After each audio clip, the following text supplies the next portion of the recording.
ನಮಸ್ತೆ ನಮಸ್ತೆ ಎಲ್ಲರಿಗೂ ನಮಸ್ಕಾರ. ನಮ್ಮ ಕನ್ನಡ ಕಲಾಭಿಮಾನಿಗಳಿಗೆ, ಅಣ್ಣವರ ಅಭಿಮಾನಿಗಳಿಗೆ ಎಲ್ರಿಗೂ ನಮಸ್ಕಾರ. ಎಲ್ಲ ಹೇಗಿದ್ದೀರಾ? ದಿನಕ್ಕೆ ಒಂದೊಂದು ಪ್ರೋಸೆಸ್ ನಡೀತಾನೇ ಇದೆ. ದಿನಕ್ಕೊಬ್ಬೊಬ್ಬರು ಒಂದೊಂದು ಸ್ಟೇಟ್ಮೆಂಟ್ ಕೊಡ್ತಾನೇ ಇದ್ದಾರೆ. ನನಗೆ ಎಷ್ಟೋ ಜನ ಫೋನ್ ಮಾಡಿ ಅಭಿಮಾನಿ ದೇವರುಗಳು, ಅಣ್ಣವರ ಅಭಿಮಾನಿಗಳು, ಯಾಕಂದರೆ ನೀವು ಕೂಡ ಅಣ್ಣವರ ಅಭಿಮಾನಿ, ಗಣೇಶ್ ಭಟ್ರೆ ನೀವು ಕೂಡ ಅಣ್ಣವರ ಅಭಿಮಾನಿ, ನೀವು ಒಂದು ಸ್ಟೇಟ್ಮೆಂಟ್ ಕೊಡಿ ಅಂದರು. ನಾವು ಸ್ಟೇಟ್ಮೆಂಟ್ ಕೊಡುವಷ್ಟು ಮಟ್ಟಕ್ಕೆ ಬೆಳೆದಿಲ್ಲ ಅಂತ ನನಗೆ ಅನ್ನಿಸ್ತಾ ಇದೆ. ಯಾಕಂದರೆ ಇನ್ನೂ ದೊಡ್ಡ ದೊಡ್ಡವರು ಇದ್ದಾರೆ. ನಮ್ಮ ಸಾರಾ ಗೋವಿಂದ್ ಸರ್ ಇದ್ದಾರೆ, ವಾಟಾಳ್ ನಾಗರಾಜ್ ಅವರು ಇದ್ದಾರೆ, ಕನ್ನಡ ಸಂಘದವರು ನಮ್ಮ ಶೆಟ್ಟರಿದ್ದಾರೆ, ಎಷ್ಟು ಜನ ಇದ್ದಾರೆ ಇದರಲ್ಲಿ. ಇದೆಲ್ಲ ನಾವು ಏನಿದ್ರೂ ಈ ಅಣ್ಣವ್ರ ಪಾತ್ರಗಳು ಮಾಡಿ ಅದಕ್ಕೆ ಜೀವ ತುಂಬಿ, ನಮ್ಮ ಕೈಲಾದಷ್ಟು ಜೀವ ತುಂಬಿ ಅದನ್ನು ಮಾಡೋದಷ್ಟೇ ಕಾಯಕ ನಮ್ಮದು. ಆದರೆ ಅಣ್ಣವರ ಫ್ಯಾಮಿಲಿಯಿಂದ ಕೂಡ ಯಾರೂ ಏನೂ ಮಾತಾಡಿಲ್ಲ. ಸೊ ಶಿವಣ್ಣವರು ಆವತ್ತೊಂದು ಮೆಸೇಜ್ ನೋಡಿದೆ ನಾನು. ಅಣ್ಣವ್ರು ಹಾಕ್ಕೊಟ್ಟಿರೋದು ನಮಗೆ, ನಮ್ಮ ಅಪ್ಪಾಜಿಯವ್ರು ಹಾಕ್ಕೊಟ್ಟಿರುವಂಥದ್ದು ನಾವು ಗೆರೆ ದಾಟಬಾರ್ದು ಅಂಥೇಳಿ. ತಾಳ್ಮೆ ಬೇಕು, ತುಂಬ ತಾಳ್ಮೆ ಬೇಕು. ಇನ್ನೊಂದು ಏನು ವಿಷಯ ಅಂದರೆ, ಈ ಚೇತನ್ ಅಹಿಂಸಾನೋ ಹಿಂಸೆನೋ ಗೊತ್ತಿಲ್ಲ ಎಲ್ರಿಗೂ.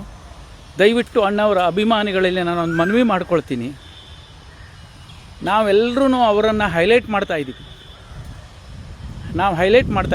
ಅಣ್ಣವ್ರ ವಿಷಯಕ್ಕೆ ಬಂದರೆ ಯಾರೂ ಸುಮ್ಮನೆ ಇರೋದಿಲ್ಲ.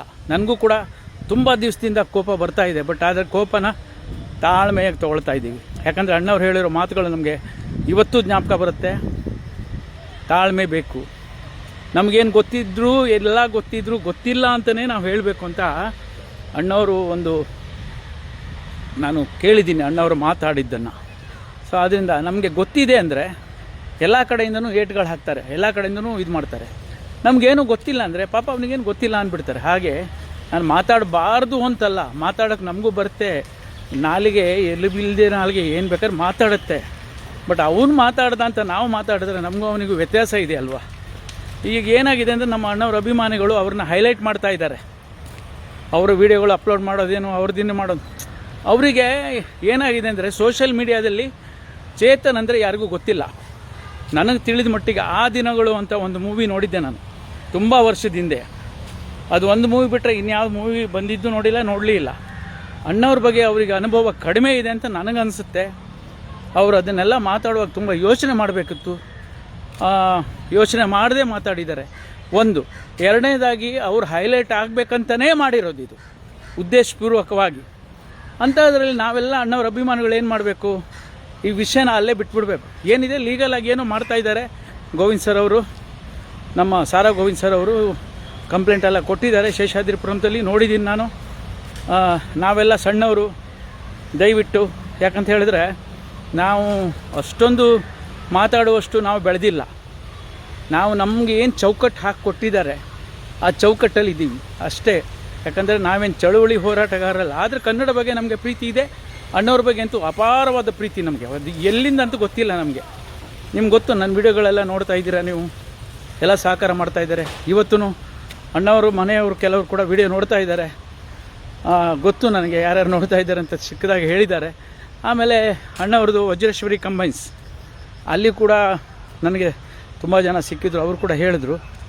ನನಗನ್ನಿಸ್ತು ನಾವು ಒಂದು ಸ್ಟೇಟ್ಮೆಂಟ್ ಕೊಡ್ಬೋದಲ್ಲ. ಏನು ಕೊಡೋದು ನಮಗೆ ಗೊತ್ತಾಗ್ತಾ ಇಲ್ಲ. ಯಾಕಂತ ಹೇಳಿದ್ರೆ ನಾವು ಇನ್ನೊಬ್ಬನ ಹೈಲೈಟ್ ಮಾಡ್ದಂಗೆ ಆಗುತ್ತೆ. ಅವ್ರ ಹೆಸರು ಹೇಳಿ ಅವ್ರು ಈ ಥರ ಮಾಡಿದ್ರು, ಆ ಥರ ಮಾಡಿದ್ರು, ಈ ಥರ. ಅವರಿಗೆ ಏನಂದರೆ ಸೋಷಿಯಲ್ ಮೀಡ್ಯಾದಲ್ಲಿ ಅವ್ರನ್ನ ಕೇಳೋರು ಇರಲಿಲ್ಲ, ನೋಡೋರು ಇರಲಿಲ್ಲ. ಈ ಒಂದು ಮಾತು ಅವರು ತಗೊಂಡಿರೋದೇ ಅಣ್ಣವ್ರ ಮಾತು.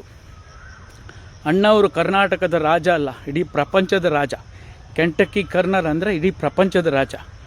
ಅಂಥವರು ಇವರ ಅಣ್ಣವ್ರು ಇದ್ದಿದ್ರು ಕೂಡ ಅದ್ರ ಬಗ್ಗೆ ಕೇರ್ ಮಾಡ್ತಾ ಇರಲಿಲ್ಲ. ಮಾತಾಡ್ಕೊಂಡು ಹೋಗಲಿ, ಅವ್ರವ್ರ ಇಷ್ಟ. ಅವ್ರಿಗೆ ಅದು ಮಾತಾಡೋದ್ರಿಂದ ಅವ್ರಿಗೇನೋ ಅವರು ಹೈಲೈಟ್ ಆಗ್ತಾರೆ ಇರ್ಬೋದು. ನಮ್ಮ ಹೆಸರು ಹೇಳಿದ್ರಿಂದ ಅವ್ರು ಹೈಲೈಟ್ ಆಗ್ತಾರೆ ಅಂದರೆ ಮಾಡ್ಕೊಳ್ಳಿ ಬಿಡಿ ಅಂತ ಹೇಳೋರು ಅಣ್ಣವ್ರು ಕೂಡ, ನನಗೆ ಅನಿಸಿರೋದು ನನ್ನ ಮಟ್ಟಿಗೆ. ಅದರಿಂದ ಎಲ್ರಿಗೂ ತಾಳ್ಮೆ ಬೇಕು. ಸ್ವಲ್ಪ ತಾಳ್ಮೆಯಿಂದ ಇರಿ. ಜಾಸ್ತಿ ಅವ್ರ ಬಗ್ಗೆ ಹೈಲೈಟ್ ಮಾಡೋಕ್ಕೆ ಹೋಗಬೇಡಿ. ಅವರಿಗೆ ಬೇಕಾಗಿರೋದೇ ಇದು. ಆ ಮನುಷ್ಯನೂ ಸ್ವಲ್ಪ ಅರ್ಥ ಮಾಡ್ಕೋಬೇಕು. ನಾನು ಯಾರ ಬಗ್ಗೆ ಮಾತಾಡ್ತಾ ಇದ್ದೀನಿ, ಯಾರ ಬಗ್ಗೆ ನಾನು ಏನು ಹೇಳ್ತಾ ಇದ್ದೀನಿ ಅನ್ನೋದು ಕೂಡ ಪರಿಜ್ಞಾನ ಇಲ್ಲ ಆ ಮನುಷ್ಯನಿಗೆ. ಅಣ್ಣವರು ಹೇಳ್ತಾರಲ್ಲ, ಆಡು ಮುಟ್ಟದ ಸೊಪ್ಪಿಲ್ಲ, ಅಣ್ಣವರು ಮಾಡೋದ ಪಾತ್ರಗಳಿಲ್ಲ ಅಂತೇಳಿ. ನಾವು ಇವತ್ತು ಕನಕದಾಸರಂದರೆ ಅಣ್ಣವ್ರನ್ನ ನೋಡ್ತೀವಿ, ಕೃಷ್ಣದೇವರಾಯ ಅಂದರೆ ಅಣ್ಣವ್ರು ನೋಡ್ತೀವಿ. ಯೋಚನೆ ಮಾಡಿ, ಮಂತ್ರಾಲಯ ಮಹಾತ್ಮ ಅಂದರೆ ರಾಘವೇಂದ್ರ ಸ್ವಾಮಿ ಅಣ್ಣವ್ರು ನೋಡ್ತೀವಿ ನಾವು. ಅಂಥ ಒಂದು ಪಾಠನ ನಮ್ಗೆ ಅಣ್ಣವ್ರು ಹಾಕ್ಕೊಟ್ಟು ಹೋಗಿದ್ದಾರೆ. ಪ್ರತಿಯೊಂದು ಪುಲಿಕೇಶಿ, ಇಮ್ಮಡಿ ಪುಲಿಕೇಶಿ, ನಾವೆಲ್ಲ ಚಿಕ್ಕವರು ಇರುವಾಗ ಪಾಠ ಓದಿದ್ವಿ.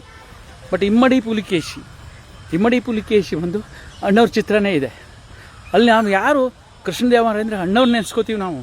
ಪ್ರತಿಯೊಂದು ಪಾತ್ರದಲ್ಲೂ ಜೀವ ತುಂಬಿ, ಪೌರಾಣಿಕ ಆಗಲಿ, ಸಾಮಾಜಿಕ ಆಗಲಿ, ಸಾಂಸಾರಿಕ ಆಗಲಿ, ಯಾವುದೇ ಒಂದು ಚಿತ್ರಕ್ಕೆ ಪಾತ್ರ ತುಂಬಿ ಮಾಡುವಂಥದ್ದು ಇಡೀ ಪ್ರಪಂಚ, ಇಡೀ ಕರ್ನಾಟಕ, ನಾನು ಇಂಡಿಯಾ ಹೇಳ್ತಾ ಇಲ್ಲ, ಇಡೀ ಪ್ರಪಂಚದಲ್ಲಿ ಅಣ್ಣವ್ರೊಬ್ಬರಿಗೆ ಇರೋದು, ಡಾಕ್ಟರ್ ರಾಜ್ಕುಮಾರ್ ಒಬ್ರಿಗೆ ಮಾತ್ರ ಆ ಕೆಪಾಸಿಟಿ ಇರೋದು. ಅದಕ್ಕೆ ಅಲ್ವಾ ಇವತ್ತು ನಾವು ದೊಡ್ಡ ಮನೆ ಅಂದರೆ ತುಂಬ ನಮಗೆ ಪ್ರೀತಿ, ತುಂಬ ಅಭಿಮಾನ, ತುಂಬ ವಿಶ್ವಾಸ. ಅದು ನಮ್ಮ ಇಲ್ಲಿದೆ, ಅದನ್ನು ನಾವು ತೋರಿಸ್ಕೊಳ್ಳೋ ಅವಶ್ಯಕತೆ ಇಲ್ಲ ಅಂತ ನನ್ನ ಮನಸ್ಸಲ್ಲಿ ಅನಿಸ್ತು.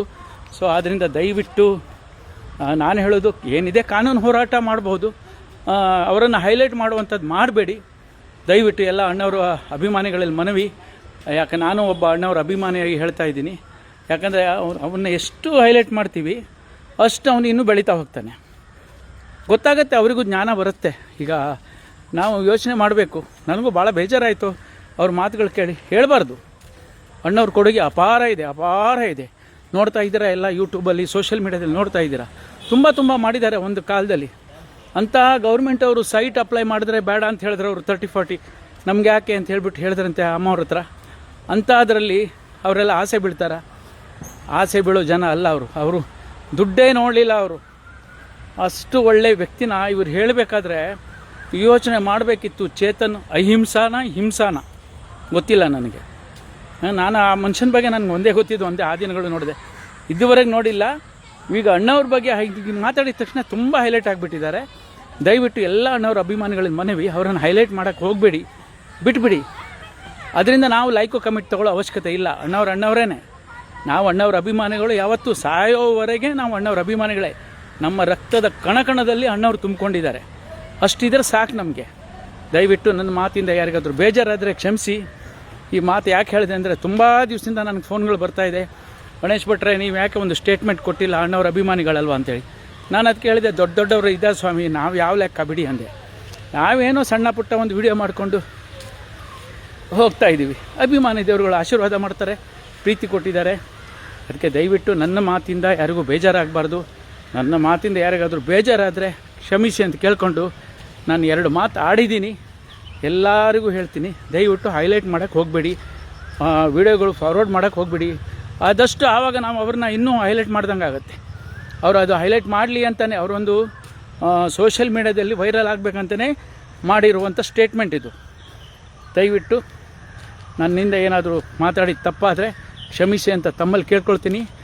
ನಾನು ಅಣ್ಣವ್ರ ಅಭಿಮಾನಿ ಗಣೇಶ್ ಭಟ್ ಮಾತಾಡ್ತಾ ಇರೋದು.